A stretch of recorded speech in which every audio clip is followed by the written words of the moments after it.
Alors, Aymeric Delalande, parlez-nous un petit peu de Meocean. Qu'est-ce que c'est Meocean? Meocean, on pourrait qualifier ça comme une start-up du numérique et qui, dans l'horlogerie, en fait, essaie de répondre à cette problématique de changement complet de la distribution, comme on l'a dit, qui est par étape, en fait, est passé du 100% physique. On allait chez le bijoutier et l'horloger du coin pour acheter sa montre. Lui, il l'avait acheté en amont auprès d'une marque, etc., à une distribution qui s'est ouverte au numérique, au 100% numérique, des marques qui vendaient directement aux clients. Et dans une industrie justement qui, on est d'accord, relève plus maintenant de l'artisanat, de l'art pour l'horlogerie mécanique, eh bien, il doit y avoir la place entre deux en fait pour faire vivre des expériences, toujours attirer le client en boutique et pourtant apporter les bénéfices du numérique pour les marques, pour les clients. Donc vous êtes une interface en quelque sorte. Voilà, on apporte des solutions donc technologiques qui permettent justement de vivre l'expérience, permettent aux clients en fait de découvrir des produits en ligne, aller les essayer en boutique, peut-être les racheter en ligne derrière. Mais l'idée c'est que quand le client l'achète en ligne, sur le site de la marque, sur une plateforme, peu importe, savoir rémunérer la personne qui a exposé le produit. Et donc du coup son métier qui est d'acheter des produits traditionnels pour les revendre change complètement parce qu'en fait son rôle c'est de l'influence et c'est de la recommandation. Il devient un showroom en fait l'horloger de demain et donc nos outils technologiques permettent en fait de mesurer les interactions entre un client et un produit à tel moment dans tel espace physique. Donc chez un bijoutier, même dans un espace juste qui est pas forcément dédié à l'horlogerie, mais où on va découvrir un produit. Et le jour où le client achète, en ligne, en boutique, toutes les personnes qui sont intervenues sur son customer journey, qu'on pourrait appeler dans le numérique, vont être rémunérées. Et donc, vont toucher leur part du gâteau. Et donc les acteurs du numérique et les acteurs du physique sont plus compétiteurs, souvent sont compétiteurs. Et là, ils sont plus compétiteurs, ils travaillent ensemble main dans la main.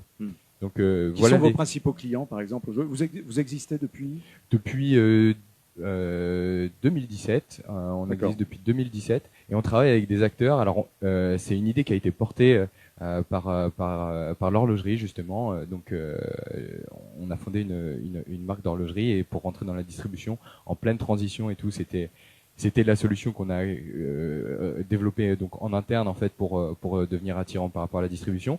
Et de facto en fait on a été approché par des entreprises dans le prêt-à-porter, dans l'automobile, qui voient aussi leur distribution changer vers ça en fait.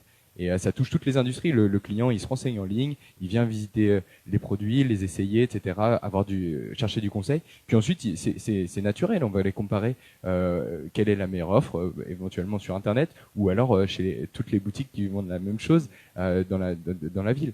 Donc voilà, nous, ce qu'il fallait, c'est être entre deux, savoir un peu qui a influencé quand il y a un achat et savoir rémunérer du coup tout ça.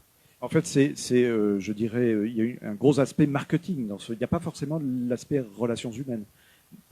En termes d'intermédiaires, il n'y a pas de contact, je dirais. On va y revenir après, mais nos outils technologiques sont justement à plugger donc sur des interfaces qui sont physiques et donc reliées avec des personnes. Justement, c'est vraiment toute notre ADN. Hein, c'est de se dire le commerce traditionnel où il y a une interface entre un vendeur et un client. C'est l'avenir, c'est toujours l'avenir. C'est juste qu'il doit évoluer. Il doit évoluer sur la pratique, se dire que voilà, le métier c'est plutôt du conseil maintenant, de l'exposition et donc de la relation humaine, plutôt que seulement de la transaction. Et un client vient acheter son produit parce que c'est le seul qui l'a. Et voilà. Quel est votre modèle économique? Alors le modèle économique de Meocean, pour le coup, c'est en mettant à disposition tous ces outils technologiques. Quand un client va passer à l'achat, en quelque sorte, se dire voilà, j'ai découvert cette montre en ligne, je suis allé l'essayer dans telle boutique, puis finalement je l'ai acheté sur le site de la marque. Eh bien, le client va faire une transaction en fait. Comme nous, tout le long de son parcours d'achat physique et numérique, on va avoir mesuré ses interactions. On va encaisser l'argent et on va le redistribuer entre tous les partenaires. Du coup, le modèle économique de Meocean, c'est de prendre une mini commission, comme les plateformes fonctionnent en ligne, mais sur la transaction globale. Fabuleux, ces jeunes. L'enjeu, Aymeric Delalande, Meocean. Donc, est-ce qu'il faut former tous les salariés au numérique? Est-ce que l'esprit start-up peut pénétrer vraiment l'horlogerie aujourd'hui? Enfin, vous avez déjà commencé à répondre et vous prouvez, vous êtes la preuve avec votre société, votre start-up que la réponse est positive. Ouais, c'est intéressant de peut-être prendre mon exemple parce que je suis diplômé du système éducatif français en ingénierie et ensuite horloger puis en complément le fondateur d'une start-up dans le numérique. Le parcours complet.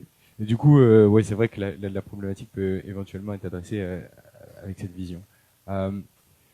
Le numérique, c'est super important aujourd'hui, ça touche à tous les métiers, etc. C'est sûr. Mais pour rebondir sur ce qui a été dit avant, je pense que dans un métier passion et savoir-faire tel que l'horlogerie, il faut déjà être compétent et bien faire en fait son métier et avoir cette intelligence d'ouverture sur l'extérieur, sur les technologies éventuelles ou même d'autres choses, la culture qui va accompagner ce métier. C'est vraiment là en fait aller de l'avant et s'ouvrir vers l'extérieur. Le numérique en fait partie, mais la culture du métier, comment l'industrie s'organise, etc. Je pense que c'est ça la vraie valeur sur laquelle il faut éduquer. Il faut intégrer et de toute façon, oui c'est ça, intégrer dans les problématiques managériales aujourd'hui.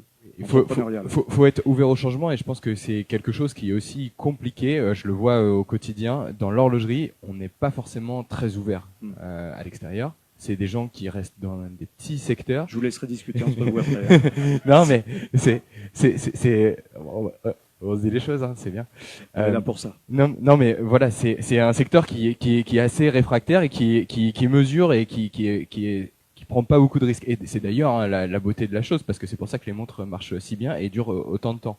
Mais dans une économie qui va super vite, avec même industriellement au final de la compétition avec la machine, je pense que l'humain c'est la valeur de demain, mais il faut qu'elle soit ouverte vers l'extérieur et qu'elle soit créative, innovante. Justement.